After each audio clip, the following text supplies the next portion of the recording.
Hey everyone, this is Manish. I'm a customer engineer at Google Cloud.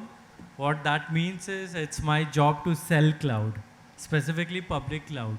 I've been in industry for almost 16 years and at Google for 3 years, right? So I essentially work with digital natives. Now digital native is customers who are born in cloud. So I'm sure you must have heard of Flipkart, ShareChat, Meesho, Rapido, all these digital native customers, right? So I work with their leadership and try to sell the value of Google Cloud to them, right? So today we are going to talk about, in fact, I'm going to share a lot of things around Gemini.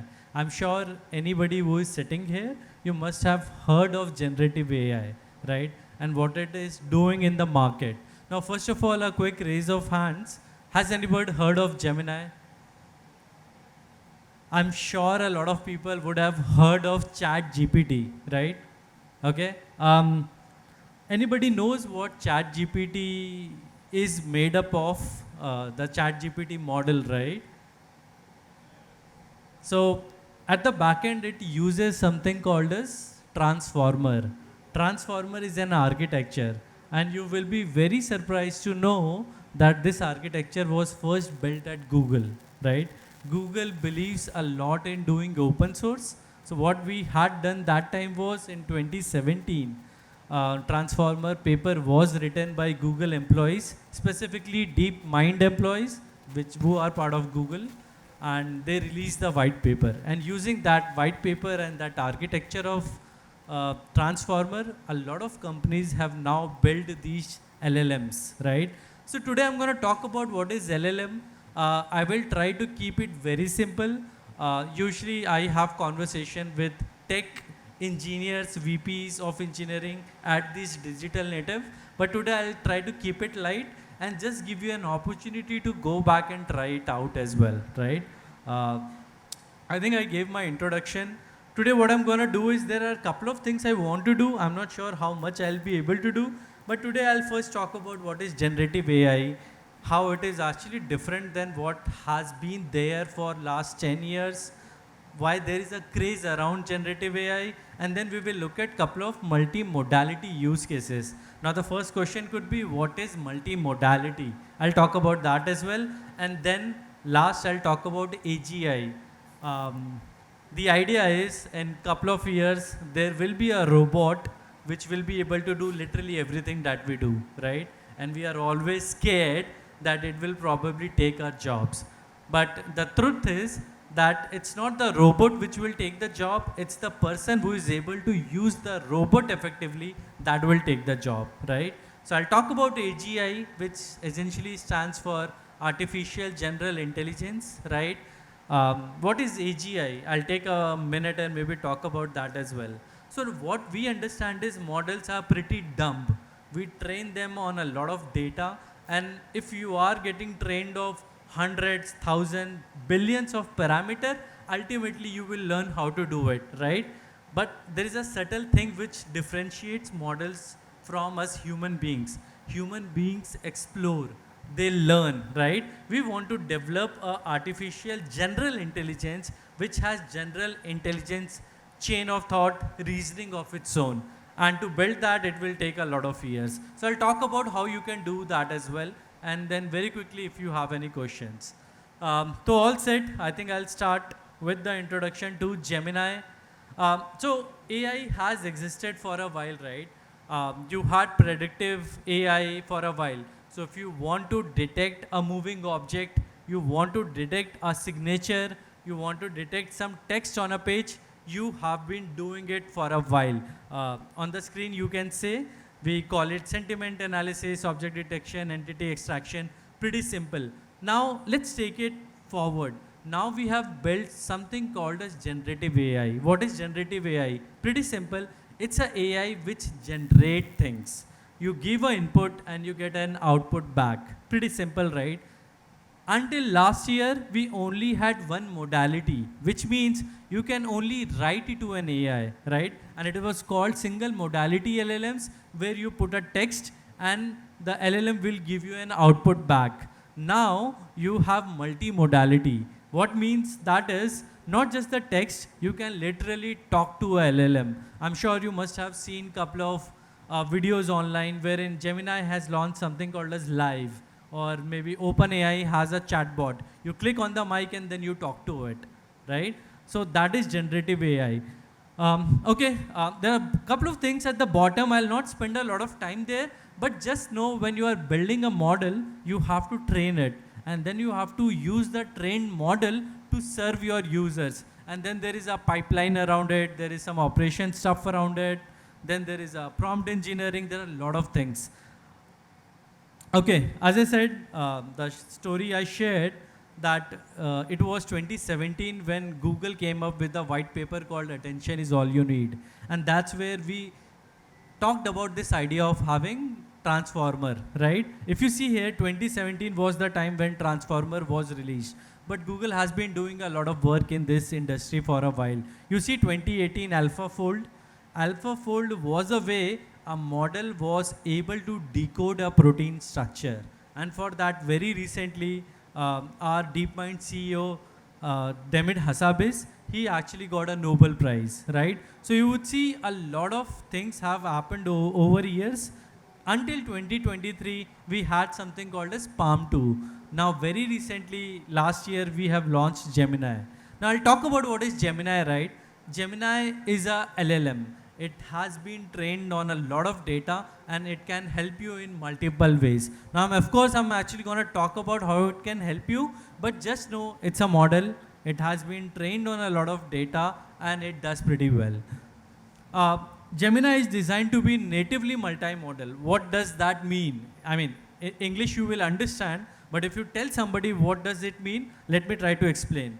So all the models which exist in the market today, they have been trained on a lot of kind of data. So it's text data, it's image data, it's video data, but all these data exist differently, right? It's like there are separate buckets.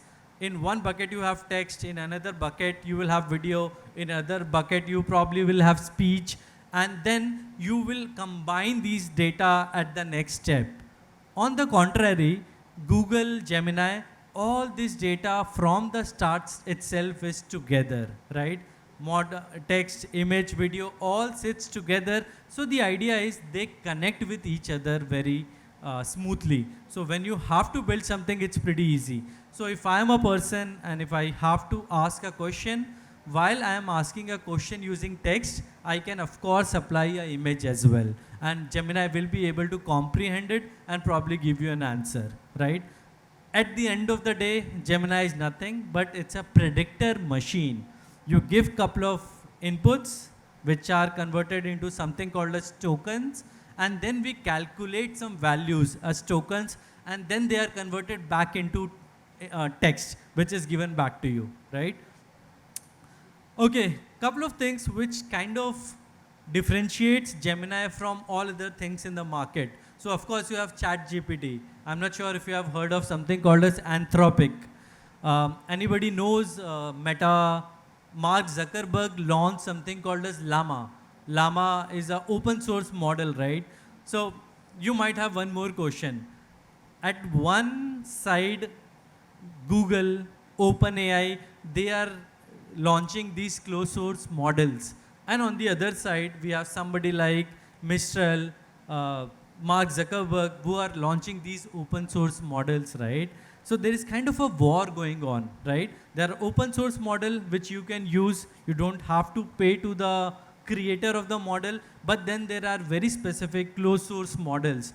Closed source as in, we don't give you the model. It's a proprietary of Google. It's a proprietary of OpenAI. We just give you an interface, an API through which you can connect with the model, right? If you ask me which is going to win the race, I don't know that. But right now, the way Google works is, when we talk to a customer, we definitely talk about what are the benefits of using a closed source API and what are the benefits of open source APIs, right? So either you use Gemini or you use Llama, it's up to you. We will give you all the options we have and we will talk about how they differ. So here I'm gonna talk about Gemini, which is a closed source model. If you want to use Gemini, so we have two ways we give you Gemini. You can go to gemini.google.com and you can use it literally free. Now in India, if you go to Play Store, you have a Gemini app as well. I'm not sure if you have used it. Please install it. It has an option called Live and you can literally talk to it, right? Okay, there is one more way you can use it. So now I am Manish, right? When I'm sitting and I'm planning my next trip to Goa, I am acting as a consumer and then I will use Gemini in the capacity of a single consumer. But when I'm working in a Google and I want to build a chatbot, that time I will not use Gemini, which you can install on your phone. There has to be an enterprise way to use Gemini, right? I'll talk about that as well. So you get all that flexibility here. Unmatched long context understanding. So look at it this way. All these models, right, they sit on top of GPU, right? The larger the model, the better the model. But to have a better model, you need to have a lot of capacity as well. So you will need a lot of GPUs and TPUs. Now I am telling you, the input prompt that you give to a model, it can be up to 2 million tokens, right? What does that mean? You can feed literally all the 7 or 8 Harry Potter books to do Gemini, and you can literally ask any question on any page of any of the book. And hopefully Gemini will be able to answer that, right? That's the power of having a long context. Of course, you get the model in different shapes and sizes as well. Okay, I have a video and it's a multi-modality video. Now it's very interesting, right? I'll let you actually go through it and then I'll maybe take pauses in between and talk about what's happening in this video. By any chance, has anybody seen this video? No? Okay, let's start. This is a demo of long context understanding, an experimental feature in our newest model, Gemini 1.5 Pro. We'll walk through a screen recording of example prompts using a 44-minute Buster Keaton film, which comes out to over 600,000 tokens. In Google AI Studio, we uploaded the video and asked, find the moment when a piece of paper is removed from the person's pocket and tell me some key information on it with the timecode. This screen... Do you see what's happening? I'm giving an input, but it's not a single modality input. I'm actually giving two types of input. One is text and the other is video. Now I'm giving both the modalities to the Gemini and asking it a question. So Gemini, what it will do is, it will get the video data, it will get the text data, it will pass it through the transformer, figure out the answer and give it to you. Let's move. This is a demo of long context understanding. And this screen capture is sped up, and this timer shows exactly how long it took to process each prompt. And keep in mind that processing times will vary. The model gave us this response, explaining that the piece of paper is a pawn ticket from Goldman & Company pawnbrokers with the date and cost. And it gave us this timecode 1201. When we pulled up that timecode, we found it was correct. The model had found the exact moment the piece of paper is removed from the person's pocket, and it extracted text accurately. Next, we gave it this drawing of a scene we were thinking of and asked, what is the timecode when this happens? This is an example of a multimodal prompt, where we combine text and image in our input. The model returned this timecode, 1534. We pulled that up and found that it was the correct scene. Like all generative models, responses vary and won't always be perfect. But notice how we didn't have to explain what was happening in the drawing. Simple drawings like this are a good way to test if the model can find something based on just a few abstract details, like it did here. These are just a couple examples of what's possible with a context window of up to 1 million multimodal tokens in Gemini 1.5 Pro. In fact, the input, right, it has been increased to 2 million now. It's an old video, but I just wanted to share because it's a very entertaining video. Now we all saw what happened, right? First, I fire text and video as input. In next question, I gave text and image as input, and Gemini was able to figure out what I'm asking, right? So if there is a YouTube video, for example, this is something we use at Google today, just to make sure there is no profanity and violating content in YouTube videos, right? We can pass it, of course, through a Gemini LLM, and it will figure out, and we can give a prompt, right? Look for these things which should not be in the video, and then Gemini will be able to process and let us know whether this video passes the test or not, right? So that's the power of Gemini. There are a lot of use cases where they can be used. I'll be talking about them a bit later. But as I said, right, I'm sure everybody has used Google in a lot of different capabilities, right? So you would know Google just don't believe in charging you. They have a lot of stuff they make available through open source as well. So just like Meta, Google have their own open source models as well. So Code Gemma, it's a model. You load it, you host it on your laptop, and it can actually help you write code. So if you are a developer and you are writing code, I have a couple of demos, but I don't think I have time. But please, if you are a developer and you want to use a model which will kind be of your companion in writing code, please look at Code Gemma. And then there are a couple of other models as well. Okay. I'm not sure, do we have any founders here? People who actually are building companies and who are scared of using LLMs, right? So one of the challenges that I've seen, and I'm sure you will conquer as well, people think when I'm talking to a model, it might actually look at the data, right? My data is not secure. My data is not private. Google is looking at my data. And I'm sure you must have maybe not heard of, but it happened last year. A lot of customers' credit card data was leaked. So that might happen. And it was not with Google, with some other company. I will avoid taking names, but that is one of the concerns a lot of people have. Now, what we are saying here is, from the start, we are very conscious about that. And what you see here is this blue boundary. That's actually Google Cloud. And there is a model. This model exists somewhere in US, right? Most probably in California, in one of the data center. Now you sit here, your data is here, and your data, it actually never gets stored. Now let me try to imagine how it happens. You go to the Google Cloud console, right? You ask a prompt, you put down prompt. What happens is, the prompt is encrypted, and through something called as adapter layers, the data goes to the model. Now your data is going to the model, but it's not getting stored there, and nobody is looking at your data. And the data, this lock just signifies encryption, right? The model will give you an output, and your data will never be logged. So this is kind of an architecture we talk about from the start. So if you are hoping of building your next application which uses generative AI in capacity, you can be very sure that Google is not storing your data, right? In fact, I'll give you one more use case. Have anybody heard of image generation models? You give a prompt and it will generate some random stuff, right? If you ask a model to generate a human being, a synthetic human being, it might generate. There is also a possibility that generated human might resemble someone in real life. And that's entirely possible. Why is that possible? Because it's possible because that model has been trained on a lot of human faces, and it has generated one of the trained faces, right?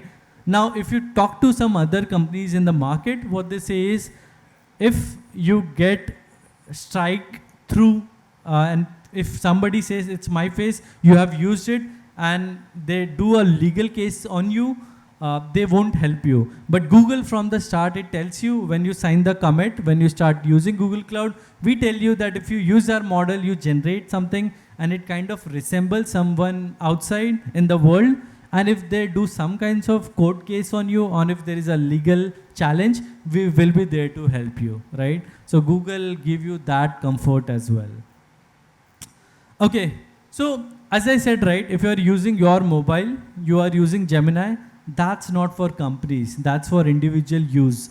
But if you are using Google Cloud to build your next generation app with Gen AI, you probably want to use something called as Vertex AI. Now, Vertex AI is our MLOps platform. And there are a lot of different MLOps platform. Amazon gives some, Microsoft Azure gives some. But if you ask me, is there any differentiator or a USP of Google? I'll talk about these 4 things. Best models from the Google and the industry. Hang on. I said best models from the Google, right? Right now, Google models are on the top. Has anybody heard of LLM Arena? So it's kind of a leaderboard, right? It's very interesting. What happens is when you come to this leaderboard, you will be asked a question and you will have 2 models. Both the models will generate the answers and you have to judge which model's answer is correct. And the tricky part is you don't know which model is which, right? Your answers are captured and at the back end, this team actually builds the dashboard. When I say Google models are the top, I literally mean it.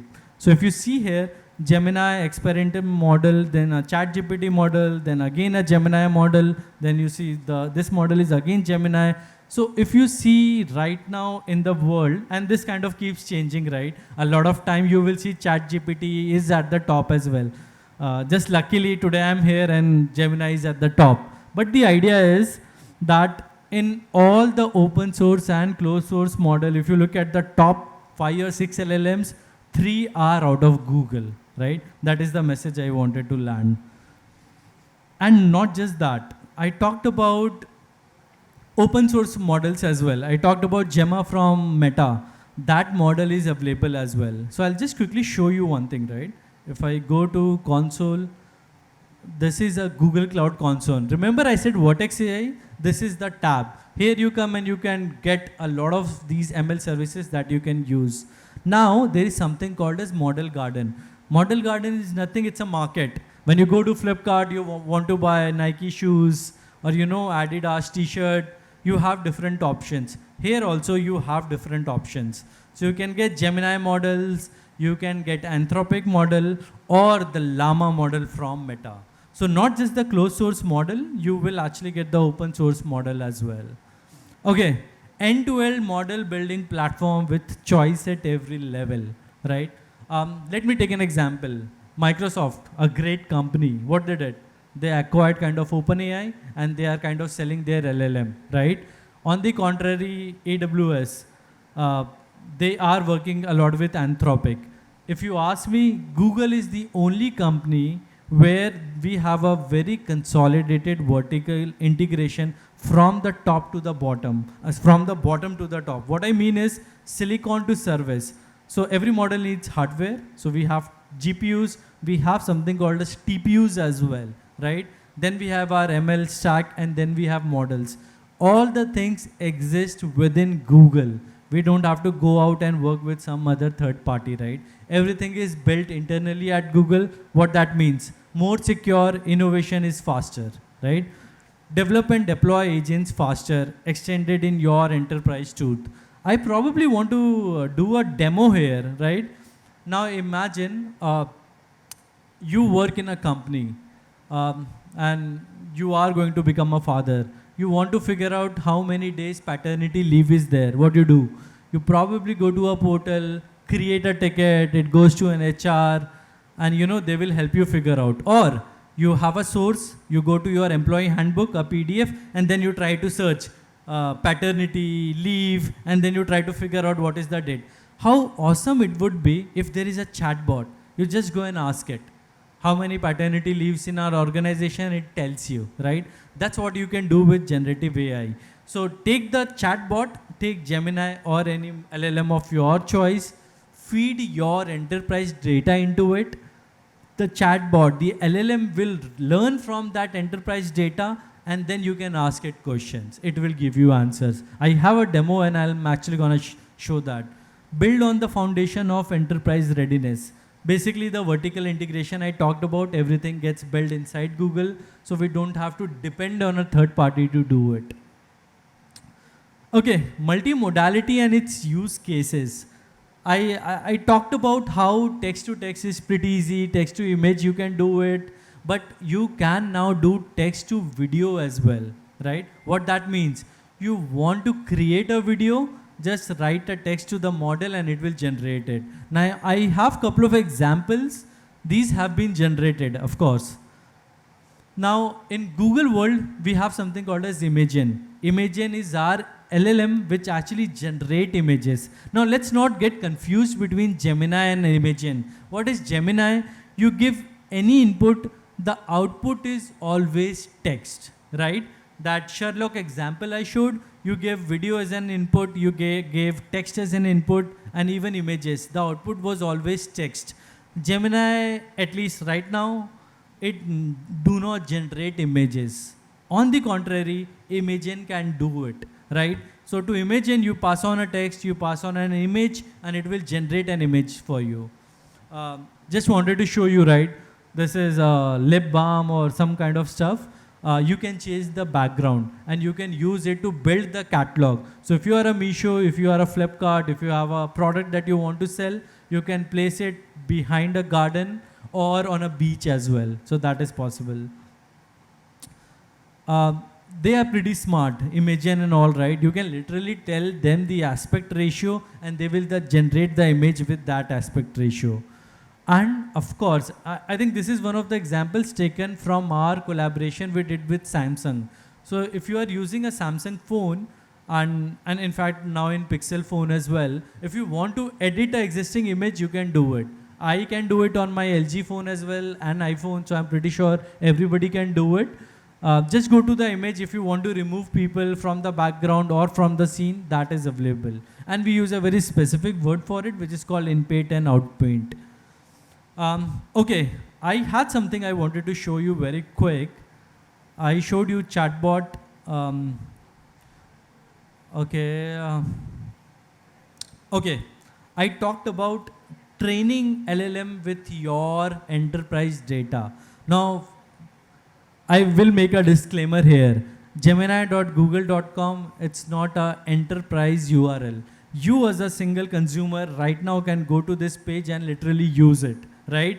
But when you want to use this feature as an employee of your company, you will probably come to this page. But let's keep it aside. Let's go to here. Now, let me try to create something, right? What is Gem? Gem is just a way you can create small agents. So I recently bought a flat in Bangalore, right? And it, what does a sale agreement has? It has a lot of data. What is the square feet of my flat? How much I paid for it? Where it is situated? You know, what was the second party? What, from whom I bought it? There are a lot of things. Now what I want to show you is I will create a chatbot using that PDF. And of course you can go and give it a shot later as well. So let's say, you know, rental gem or rental agent, right? Knowledge. This is where you have to feed the data. I will just pick a random file, agreement. So this is my property papers. I'm just gonna put it in and I have to instruct the model, right? Now I'm actually gonna tell it, you are a rental expert. Use the attached PDF to give answers. I'm not putting a lot of details here, just I want it to be very quick, and then I'll just literally save it, right? Now you would see, oh, it got created very fast. I was not expecting it. So let me ask a question. What is the carpet area of my flat?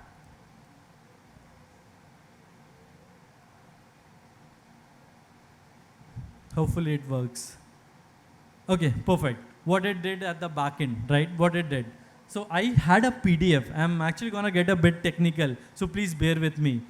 I have a PDF. I uploaded the PDF. The moment that happens, that PDF goes to the cloud and that PDF data will be converted into something called as embeddings. Embeddings. You save your data in database. I'm just giving it a name, embeddings. And this embeddings gets saved in something called as vector database, right? So it's a very specialized database where you save all these embeddings. And when I ask a question, Gemini is going to point to that vector database and match the text I used as an input to figure out the answer. Then it built the answer and give it to me. This is a very simple, straightforward way it worked. And it all worked in couple of minutes. It generated the embeddings. When I asked the question, it knew where the vector database is, it got the data and presented it back to me, right? Fun. So I'll not ask a lot of more questions. I'll stop here, but please go to gemini.google.com. You get access to pretty good models. And if you feel, you can build your gems as well. And you can call it agents also, right? So if you see, I've been trying out couple of things. I can share my code data and create a coding partner. I can create a trip planner as well. So, you can try out couple of things. Okay. I had one more thing, audio LM. It's pretty interesting. It's a new thing that we are coming up with. But has anybody heard of deepfakes? How they works, right? You have heard me enough. So let me actually create my own deepfake right now. I'm actually gonna say a couple of words. This bot will hear it and then it will create my deepfake voice right now. I just want to make sure it's the latest page. I've done it, so let me talk to it.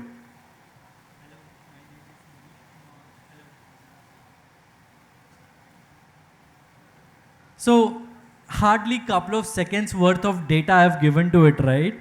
And using that data, it's actually gonna say all of this. You tell me if it's same or not. Hey there, my name is Manish Kumar, and I'm super excited to welcome you to this mini podcast. Sounds like me? Let me introduce myself. I'm an ML model based on audio LM2, and I'm able to generate. Yeah, so that's the point, right? You can do a lot of stuff. So you have to be very cautious when you're using generative AI also, right? I just wanted to call out these all things are available now in the market. I'm telling you something from Google, but there are a lot of different companies out there who can actually, copy your child's voice or your partner's voice and call you or send you a voice message and get you to do a lot of things. So be aware. Notebook LM, it's a very interesting thing. In fact, a lot of our companies are also talking about it. Have you heard of it? What is Notebook LM? Anybody has heard it? Okay, I'll talk about it, what it is, right? Now, studying is boring. If I give you a 100-page PDF and I tell you you have to give an exam tomorrow and you please read through it, you probably won't do it, right? But instead of that, if I tell you कि there is a podcast of two people actually talking, you might want to do it. So Notebook LM is that product from Google. What you can do, you have a PDF, you don't want to read through it, just put it as a source of truth, the way I did my rent agreement to Notebook LM, and it will create a podcast where two people are talking, right? And they're talking about all the good content in that PDF. So just listening to that podcast, you will know what's happening and what's there in the PDF. I was not sure. In fact, I prefer, reading as well. So I was not sure what is the usability of this thing. But I got to know from one of my colleagues. He said, Manish, when I'm traveling, it's very difficult to actually go through the PDF because car is moving, right? At that time, I used Notebook LM. I convert it into a podcast. I just plug in my earpods and I just close my eyes and learn all the content in that PDF. So pretty solid tool. The best part is it's free. So go and give it a try. Notebook LM. I'm not gonna do a demo because I'm kind of short on time and I want to cover a couple of more things as well. But I'm sure you must be recollecting these names and you will go back and try it out. Okay, couple of things that has been created, DeepMind created. I said, right, text to video is also now possible. So imagine, if you want to build a company which is doing stuff like Instagram and you want to create a very small reel, let's imagine the reel is Krishna giving some gyan to Arjun in the middle of Mahabharata. Just give that text and probably the model will create something. It may not be the best quality, but with the time it will get better, right? So this is something which has been created by DeepMind team. It's all, it's nothing is real, which kind of is there, but this is also synthetic. It's not real. It all has been generated using AI. So the point I'm trying to make is things are getting better. The content which is getting generated is of top-notch quality. Okay, let's move forward.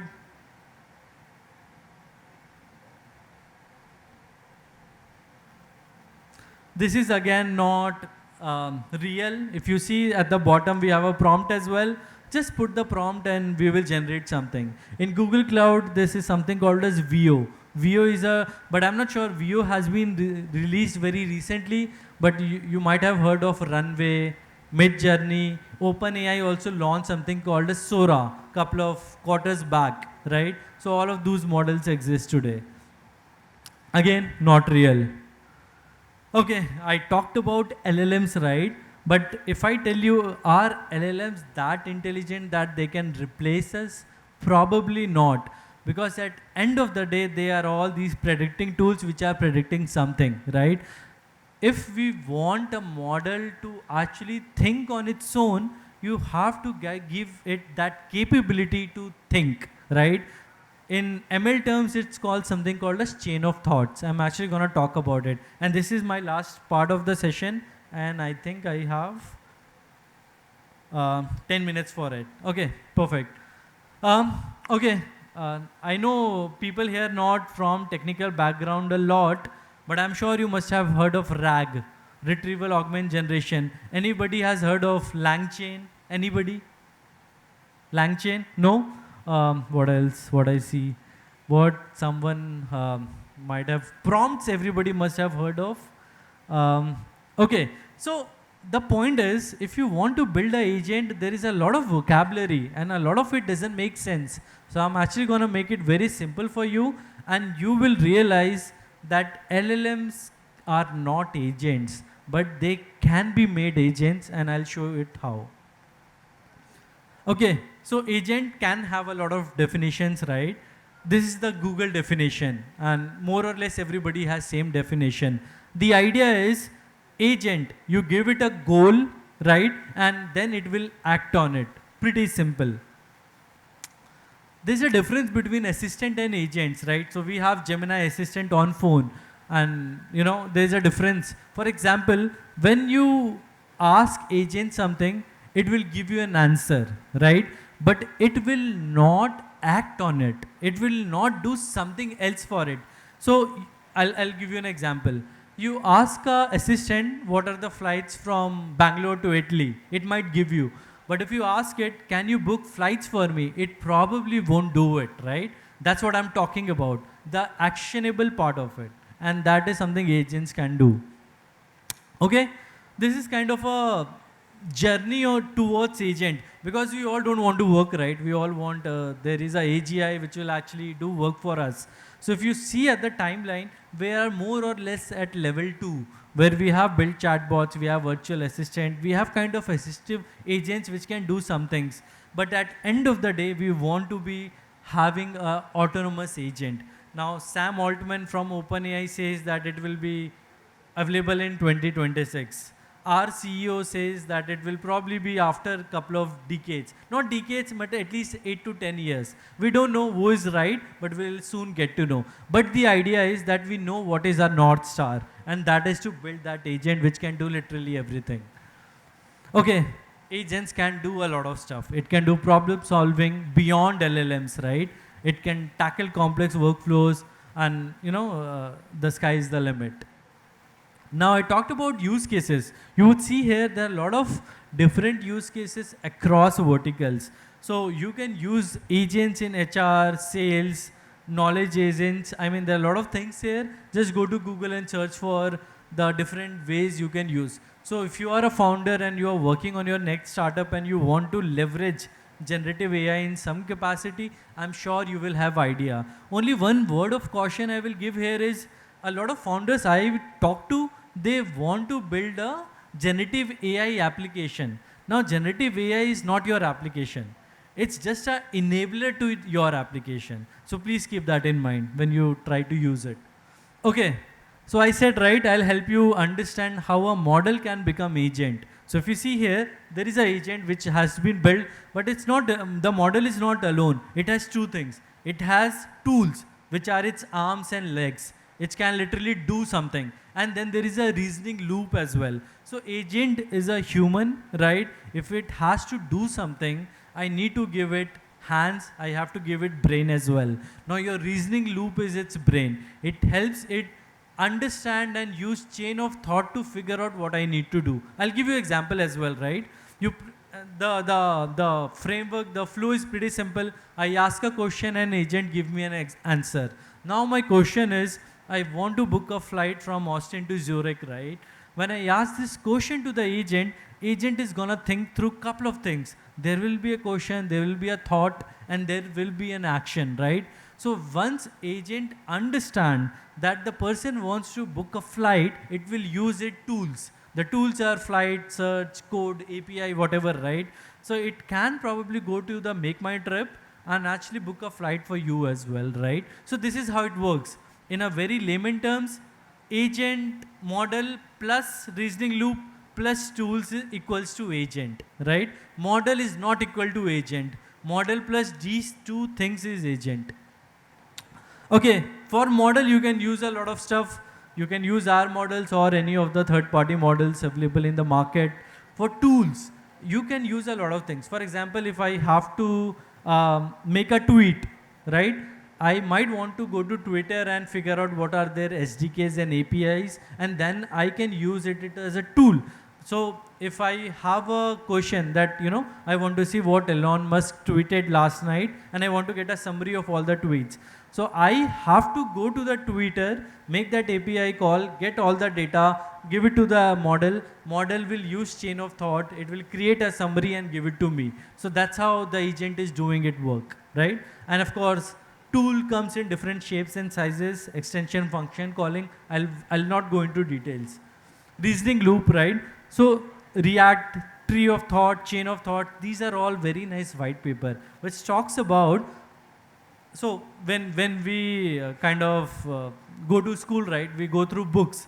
These are the books. Using that, we can build a reasoning loop.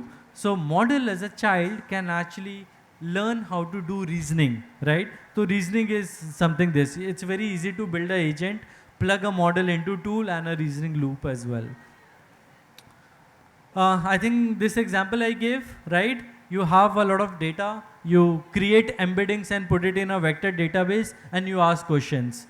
One very quick question, one very quick example, paternity leave one. I ask a question, the reasoning loop go through a lot of these action, thoughts and questions, and then it gives you an answer, right? All my data, it has been saved as embeddings in a vector database. Okay, Google has all the options. So if you are just, company who don't want to code a lot, you will get no code examples. You want to do a customization and you want to build a app which can work at Flipkart scale, you can very well do that as well. There are a couple of things like LangChain and all which are available. So if you are a founder, you are thinking how to get started early, you can do it. Or you want to build a production ready, very large, million of scale users application, you can do that as well. This is the stack I talked about. I said, right, Google has everything together. So when I say silicon to service, silicon, I mean the chip, the bottom chip, right? We not just depend on NVIDIA for their GPUs, we have our own technology called TPUs as well, right? So we have a couple of different options in hardware. Then it's Vertex AI stack. So we have Model Garden with all the different models. We have a builder, which we can use to actually prompt that model, serve that model, tune that model, do the training of that model. And then we have something called an agent builder as well. So if you are a no-code person, the example I showed, how to build the chatbot to look through the sales agreement, you can literally go and do that in Vertex AI for your company as well in couple of clicks. Trust me, you don't need to write any code. You just have to give couple of input prompts. You need to know the English, right? That's all. Okay, so that's it. And at the top, then you have, of course, a lot of APIs. So it's a full horizontal stack which is very well integrated. We are not depending on someone solely for our hardware or for the model. Everything is built by Google. So you see how collaboration works. So a TPU product manager can always go to the Gemini product manager and they can work together to make the model more efficient, right? That's how collaboration happens. Lot of tech gyan, I will avoid it. Again, a lot of things. This is for core ML people, right, who are actually building something. But I hope you got the idea what is a model, what is a agent, how you can build the agent, what is multimodality. I'll not do the demo because it wants me to actually go through UI and build couple of things. I don't think I will have that time. So yeah, that's pretty much I had. Yeah, I think that's all I had. Thank you, everyone. Um, any questions from anyone quickly? Yeah, please.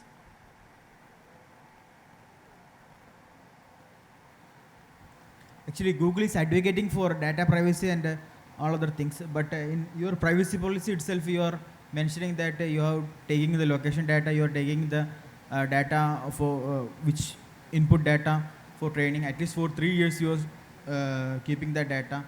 It is binded in your privacy policy agreement of Google Gemini.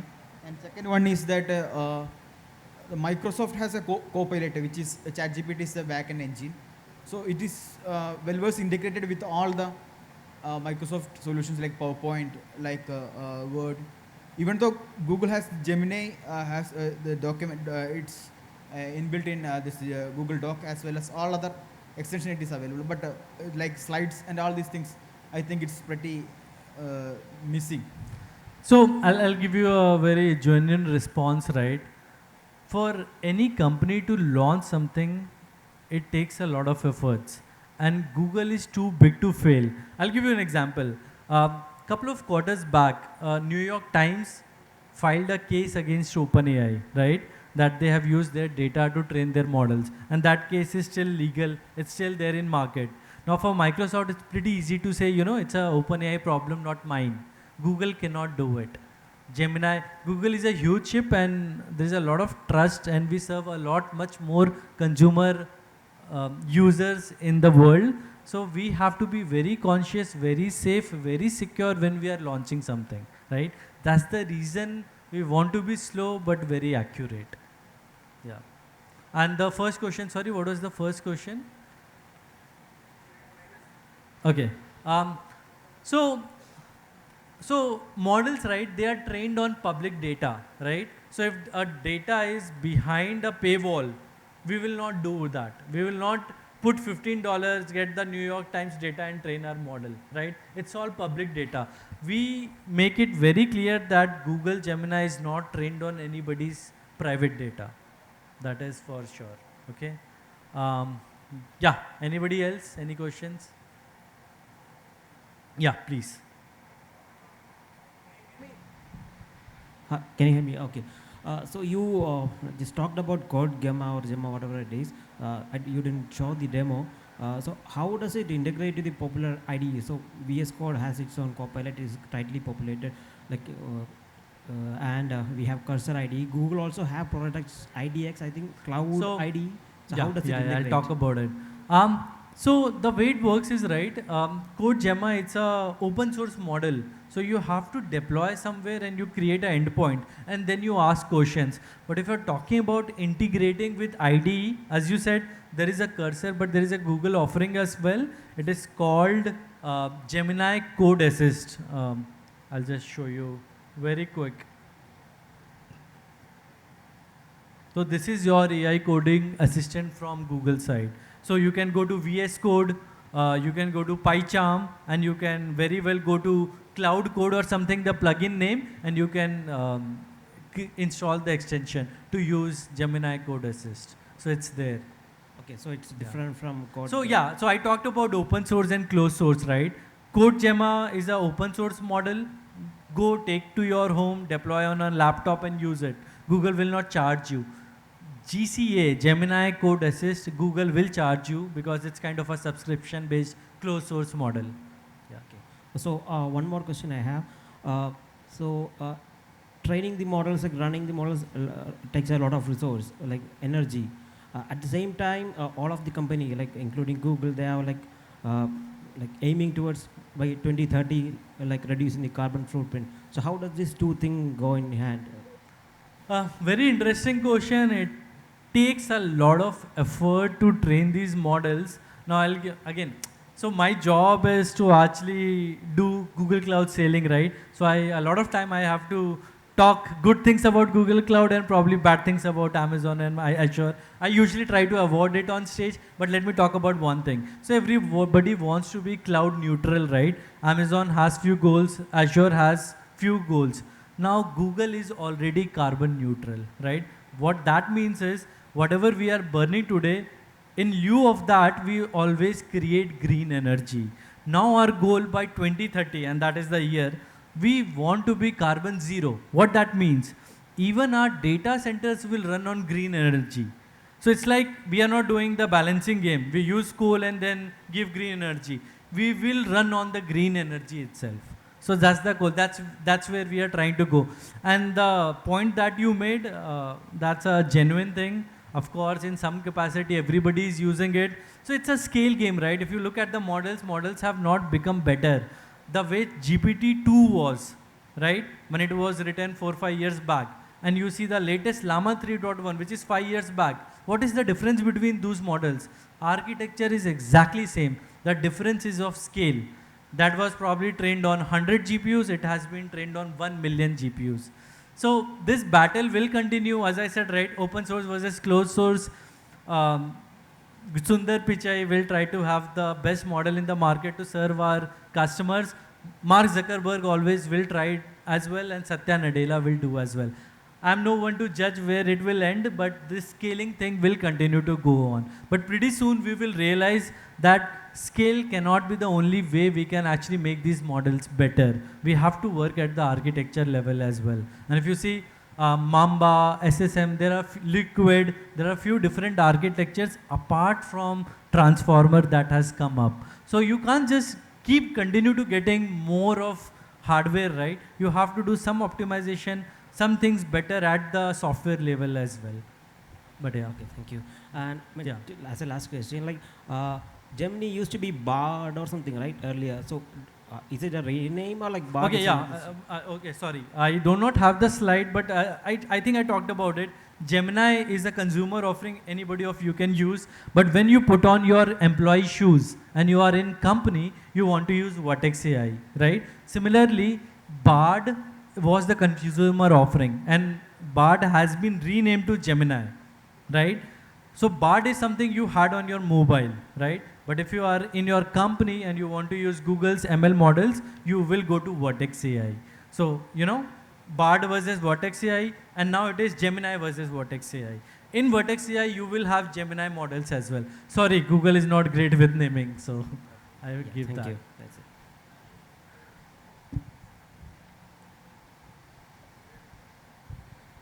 Hi. So if we look at the responses from Gemini and a lot of other models, it's very left-leaning. So is that just because it's trained on a lot of left-leaning data, or sometimes it seems like it's instructed also? Left-leaning. Yeah. Oh, very interesting thought. And also, where do you expect in the future? Do you expect Gemini and other ChatGPT, etc., to come towards the Hopefully, center? with Donald Trump coming in, it will probably become central. Yeah, but I get that. A lot of models do it. But if you personally ask me, see, there was a Twitter thread wherein somebody said the next development language that we need to learn is English. So a lot of time it depends on the prompting you are doing as well. I'll give you an example. One of my colleague yesterday in office, she was trying to create a professional summary. So she wrote something, right, to her manager, and she wanted to get a very lucid, very cool paragraph of it, right? And the prompt that she was giving, she was getting the answer in 8, 9 lines. And she was like, Manish, I'm not getting the answer I want. So I said, maybe change this word. And the moment she changed, the answer was a 4-line answer. Very crisp what she wanted. So a lot of time it depends on the prompting as well. But I take your points. I have seen what has happened. Black presidents were generated and all of that stuff. I know that. But yeah, that's a challenge. Hopefully it will get neutral. See, if you look at it that way, when Elon Musk came to the Twitter, he said, right, Twitter is going to be a neutral platform. But now he supports only one particular party. So it happens, yeah. But hopefully we'll get better and it becomes a neutral platform for everyone. Yeah. Hello. I Yeah. have also something to Yeah. add up to it. Because when we are doing image generation, so when we type like something related to Indian, we always get colored people's picture. Like we will, if we are typing something like a Keralite or an Indian, it will be always a dark skin toned person's image will be coming up. Is there something, is it only because of it is being trained in that way, or is there is something which is can be Yeah, changed? see, at end of the day, I said, right, all this stuff are doing predicting only. So out of 100 images, if 80 images are from, let's say, US, so the people created will be from US, right? But we are trying to do that. We are trying to build on that and maybe train it on a variety of data sources. One thing I can tell you, which is on roadmap, is what we are going to introduce is you actually give an image, right? And you give a prompt to that boss, whatever image you are going to generate, it has to resemble this. Then hopefully it will try to match the texture and complexion of that image. So that is in progress, and I think it's already out in Imagen 3. See, one thing I'll tell is ki Google's model, if I talk about our models, Imagen 2, version 2 was pretty bad. Even I'm telling as a Google employee. But Imagen 3 is pretty damn good right now, right? So please give it a shot. I think it will do a bit more justice. For example, VO, our VO generation, video generation model, it's just getting started, right? I'm hoping the next iteration, which is scheduled for Q125, it will be much, much better. So yeah, we probably just need to give these models a bit of time. I think it's still 1 year when you can think about actually using them at scale. See, building a chatbot is different, but building videos, building images, it takes a lot more effort. It's art which is involved. So I think LLMs still need to improve a bit, but we will get there. Yeah. Okay. All good. ठीक है, perfect. Thank you everyone. Thanks for your time. Thank you.